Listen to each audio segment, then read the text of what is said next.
A few months ago, I brought you the best cards in Global Dokkan Battle, and that was right after Gogeta. So much has changed. I mained JP Dokkan, so it's just about time to look at the top 10 cards in all of JP Dokkan Battle. Let's get it started. And this is to watch GOC. So it's going through all these cards, all these options that are available.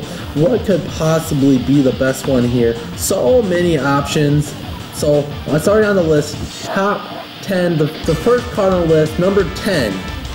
Let's go Brawley. I think Brawley's the worst God Leader, but nevertheless a very good card. Just like all the God Leader, he's the physical one, so +3 key and attacks and defense and health 70% up.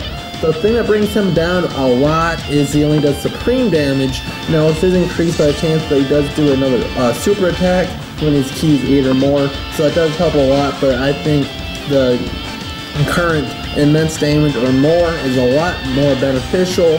Attack with 7,000 is nice, he has prepared for battle, so this Brawley has decent healings, but nevertheless he gets outclassed by almost every single way by all the other God leads. So number 9. We have Gogeta. Used to be number 1 in the whole world. Now ranked 9 on my list. Gogeta, I think, still very useful. +3 key and an attack plus 3,000 to everybody. He's a rainbow key leader. Now Zamasu is also a rainbow key leader, but I like Gogeta better. Maybe it's just a character thing. But Gogeta, he does immense damage to all enemy. His passive. He's effective to all types and attack with 7,000, so he'll hit everybody very, very hard. I believe he's still the most consistent heavy-hitting hitter, and he has the 3 best healings in the game: Over in a Flash, Prepared for Battle, and Fuse Fighter. And of course, Fierce Battle for the extra damage buff. But I believe everybody on this list will have the Fierce Battle link. So going off of all of the God leads, there's a card that's still very, very powerful. So number 8, we have Dokkan Blue Goku. I think since agility is been the norm, been the normal team to use over the past few months for JP, been considered by most Dokkan Battle players to be the best team, and I think since Dokkan Goku is the strongest hitter on that team, and with better links than a card that may be the best, a better, stronger hitter, but where I think God Goku outclasses the LR androids are his super attack does immense damage, but you receive a little clip of damage, 5% when you do it. He gets a 20,000 attack buff and 10,000 defense for the first 10 turns. What Dokkan fight are going to be in its over 10 turns? There's going to be a few maybe.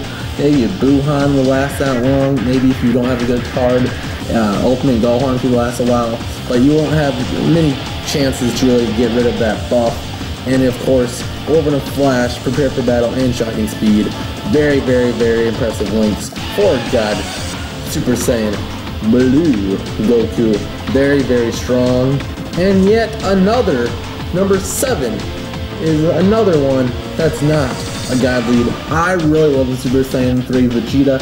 You could argue that this guy's way too high, I understand that, but I really love him. Supreme damage and high chances stunning enemy. The only stunner on the list is 50% chance for a 2-turn stun. Very, very useful for boss fights. If you're a team, of course you'd fit on the strength team. So just getting to the next turn helps so much. Saves your items. Very, very nice. And his passive, I love it. Reduce damage by 80%. So you can tank like a boss. It's only for 7 turns, but I think that lasts a lot longer than you really think. And you get the stuns. So you want him in the front of your fight. Or you can, if he gets hit, if he doesn't get the stun, he'll tank the hit. So he's very, very, very useful. And he hits Over in a Flash. So you're almost guaranteed the ultimates. So I love the Super Saiyan 3 Vegeta. Tell me down below if you think he's ranked too high. Alright, moving on. We have the Tech God Leader, Gotenks. Now Gotenks, of course being the worst character in the show, nevertheless is very, very strong in Dokkan Battle. His super attacks are very interesting, probably one of the most interesting super attacks in the whole entire game, because he has 3 to choose from, and you have to manage your ki to use them. If you have 9 to 10 ki, he'll do a Super Ghost Kamikaze attack, which will do immense damage to the enemy. You have the Charging Ultra Boo Boo Volleyball attack, 11 ki, that's the one you want. Does immense damage and greatly raises attacks, can do insane damage. And if you get over 11, he'll do extreme damage and it'll destroy their defense. So useful, but you'll be usually trying to get that 11 ki super, so managing his ki is very, very important. And his passive attack plus 120% when doing his super attack. So since when you only need 9 ki to do a super attack, 2 gold tanks, you're already sitting at 6 ki and 3 ki already there. And that's without factoring in any of his links, which are very good, but not very needed, like I said, when you are shooting for that 11 ki. But he does have Overland Flash and Fuse Fighter to help out with getting ki if that is a problem. Moving on, the last card that I have on this list, I only have the Vegeta, Gogeta, and of course Omega Shenron, which may be why my strength team is so nice. But Omega Shenron, I think, is the most balanced of all the God Leaders. He does immense damage and destroys their defense, greatly lowers their defense. His passive attack plus 80%, so he gets even stronger, and all enemy attack minus 30%. So it's like you have a Dragon out all the time with you have a double Omega Shenron team to lower their attack. The only thing Omega Shenron does lack are the links. He has Shocking Speed and GT links, but when you factor in that a lot of the strength cards don't have that, it makes him harder to get his super attacks off. You could take a few GT cards. The one key one is the Super Saiyan 3, the nuking leaders, the Strength Goku, very, very important for him to be on his strength team to help him out, and he has the Overland Flash to help allow the Overland Flash cards on his team. I believe Omega Shenron has the second best defense in the entire game, second only to the LR Goku, I believe. That may have changed to some of the new cards, but it's 7,000 defense, extremely high. He's been tanking like a boss, so great card to have. Moving on, these next couple cards are very, very close. You could change it either way. This whole thing is opinionated, but this last couple you can flip of the coin, really. But Luhan is running out at number 4. Intelligence, the key leader. His super attacks. The coolest thing about Luhan is that in his event, you can farm strength Luhans that get a 50% chance to increase his super attack. So you can instantly get him a super attack 10. So you'll do his voice chout, which does immense damage and lower attack and defense. Or you have a 30% chance to do a Super Blue Ghost Kamikaze Kamehameha, which does huge attack boost, causes immense damage and great lower attack and defense. Amazing damage.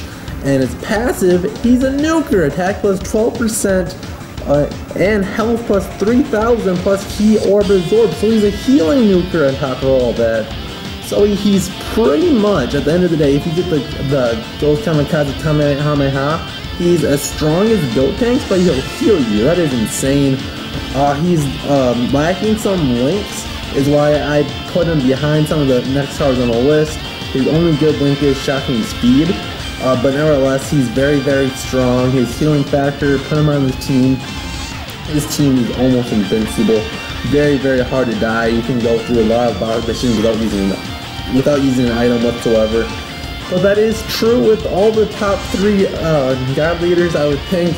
All the Mono God Leaders are very, very strong, good defense, and very balanced. That's what makes them the best. And to start off the top 3, we have Super Saiyan, the Rose Goku, the villain in Dragon Ball Super that just finally got his arc finished. I don't want to spoil what happened there, but I will spoil this card. He has the extreme types attack plus 3, and HP attack and defense plus 50%. He's the enemy, the villain, God Leader. He's very, very good, very new, causes immense damage and greatly lowers the defense for his super attack. His passive skill, own attack plus 100% always, so he's insanely strong. Ki plus 3 for all villain types. If he's on the field, you're going to be constantly having 6 ki for all your cards. or you'll be having 9 key frog cards, excuse me. If you have 2 Goku Black Roses on the field at the same time, instant super. It's insane. He takes away the fact that a lot of villains have bad links, and he gives them their key form. So he makes villains very, very usable now in Dokkan Battle. You don't have to worry about their links at all. He can do insane damage with the attack plus 100%. His attack already starting at 10,000, which is very high. So it's just going to double it right off the bat. It is insane. Rose, Goku, very, very strong, but not the best. The former #1 card debunked, Super Vegeta. The best card for the longest time. I'm still trying to pull this card because I really, really want him. He just came out in Global. That's where, as of recording this video, he's the only mono key leader except with a physical Brawley. But of course, agility, key plus 3, and attack, defense, and HP up 70%. Super attack, immense damage, and ally attack plus 30% for 1 turn. So he helps everybody begin him that super attack. His passive, that's what makes this card though. His damage received for normal attacks minus 80% and counter with tremendous power. So you guys all know, you take the hit, do about 20 damage, then he'll hit you hard for about 200k. Insane. Great for world tournaments. You just line them up, and you have like 4. When you have when you have like 2 or 3 guys attacking the first person, take them all out. When you have those story missions, we have like 8 Frieza soldiers on the field, and there are 5 attacking the first card. Put him out there, he'll kill half of them. Very, very, very useful. He has shocking speed and prepared for battle. So for the longest time, this guy's been the best. Very hard to argue. He still is in the running for the top 1, but it's hard not to put this guy. I think this guy's the undisputed best card in the whole game. How do you get a better card than Vegito? How about just make a stronger Vegito? #1 card in all of Dokkan Battle. Super Saiyan Blue Vegito. Amazing. This guy's the the rainbow key leader for the heroes. The plus 3 key and attack, defense, and HP plus 50%. He does immense damage to the opponent. His passive skill again is amazing. A damage received minus 30%, so not as strong, but you get those counterattacks all the time. It's not just on the block, you always get those counters. It's gonna be amazing. This is where is really, really good. Ultra high chance to launch 2 additional attacks. High chance of those being super attacks. I believe it's 50% chance for each of those to be super attacks. So you have a chance to do 3 super attacks every round with counters. That is insane amount of damage. I think this card is broken. If you get that to go off, you could almost OHKO a single enemy in 1 turn with a Vegito. I'm talking about boss fights like Blue Goku. You could take out a couple health bars with them. Oh, this card's so good. And now with the new fusion rules, as much as a lot of fans hate that because it hurts their boy Vegito in the show, it helps him in Dokkan because it gets him over in a flash, and it has prepared for battle and fuse fighter. So many good links. All the hero cards, of course, amazing, so it helps this guy out even more. Best card in the game, how can you argue?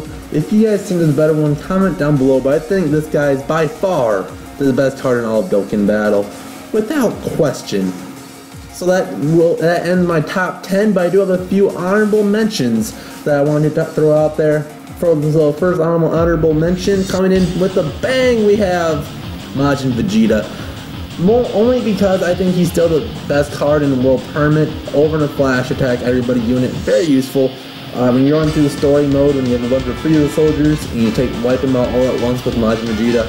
Very, very nice card. Over in a flash, put him on a Super Saiyan Rose, Goku, Black Goku team, and he's gonna be very strong, very, very strong. I really still love Majin Vegeta.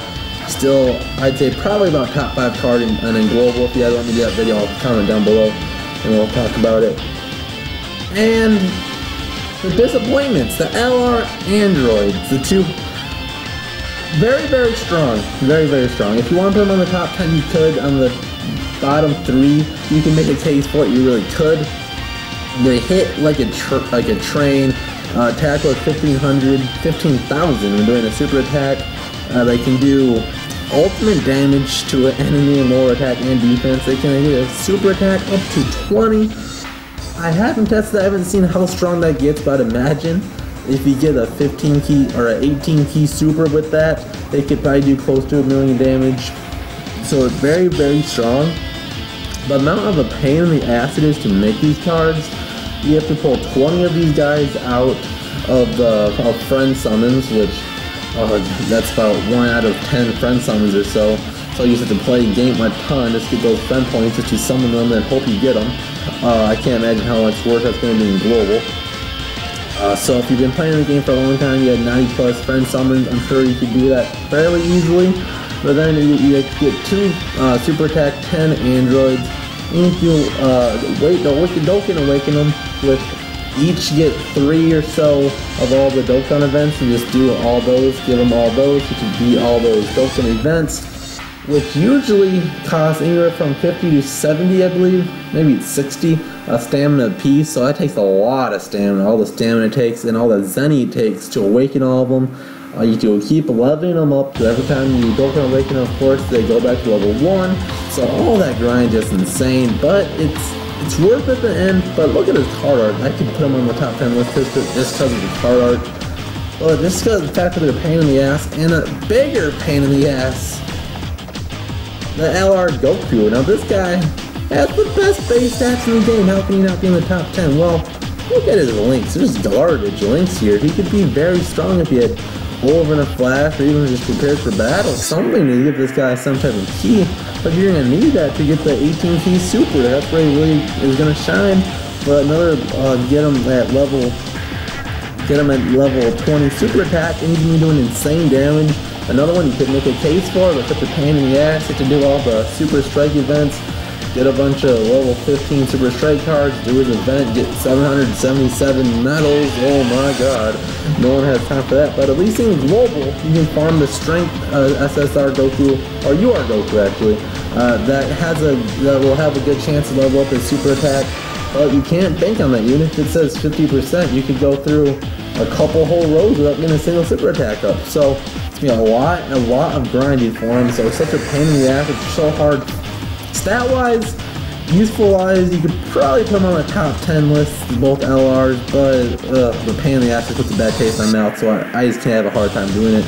Otherwise, that does end this video, so if you guys missed any cards that you think are the top 10 worthy, cards, I don't know, Janemba, any of the brews, the Tech Freeze is very good. Any cards that you guys can think of, comment down below. Did I flat out miss any? Are there any ones that you think are contenders? Did I just completely overrate cards like Super Saiyan 3 with you? Tell me down below. Otherwise, we'll see you guys in the next JWZ video. See ya.